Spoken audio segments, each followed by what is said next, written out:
As actors, there's a lot of information that we are juggling every single day. Information that we hear on social media, information that we hear from YouTube, information that we hear from other casting directors, teachers, and mentors. But a lot of the time, it comes in a jumbled mass of information, and a lot of points are contradicting each other.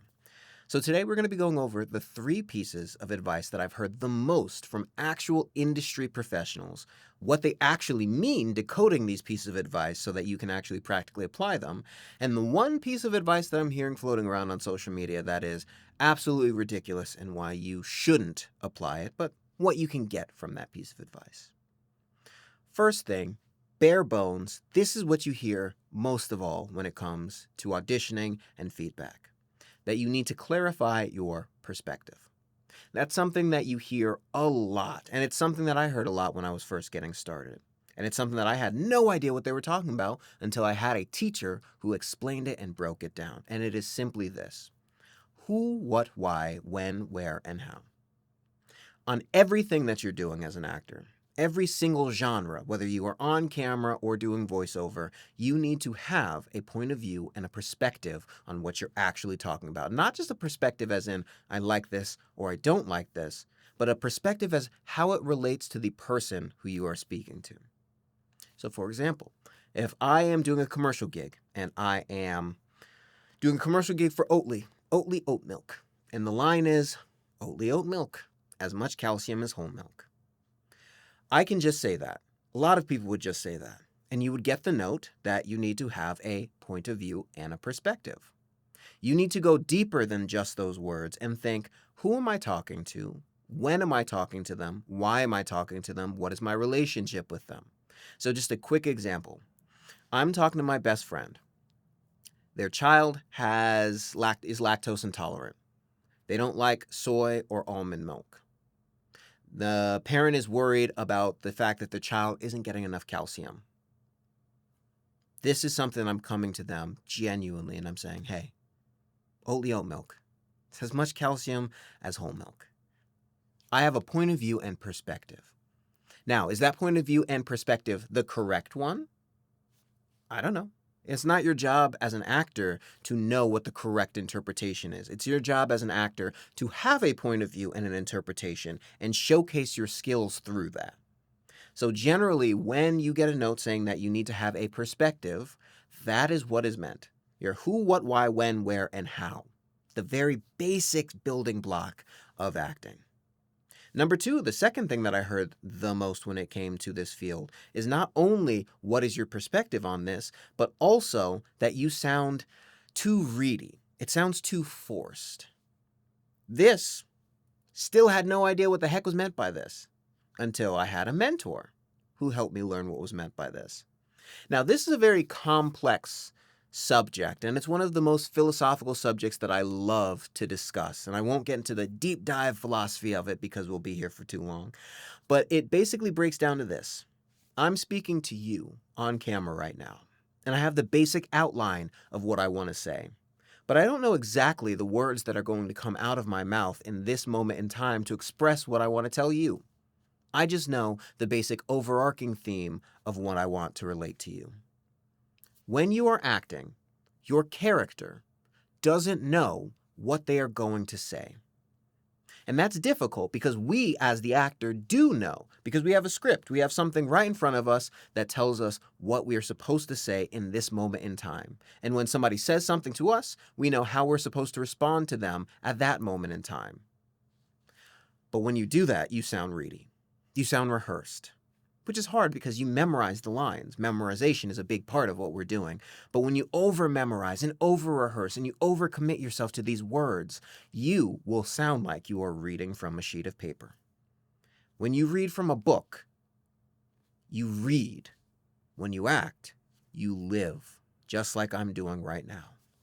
And that can be done by either taking conversational classes or just studying conversational language and how people speak in a more conversational manner, just like I'm doing now. Conversational tones are very big in the VO and the on-camera world right now. So just learning how to strip back the more formalized, I know what I'm doing, I have this memorized, I'm waiting to deliver my line, and just living freely and openly is one of the major ways that you can get through that hurdle. And that's typically what's meant when it says that you sound too ready or too rehearsed. That's number 2. And last but not least, the third thing that I hear all too often when it comes to casting directors is simply that you are rushing. Now, when they say that you're rushing, when most people say that you are rushing, it comes from one thing that I have witnessed time and time again. It's not necessarily that you're moving too fast. It's that you are uncomfortable and anxious, and your anxiety is coming out through the read. What is meant by this?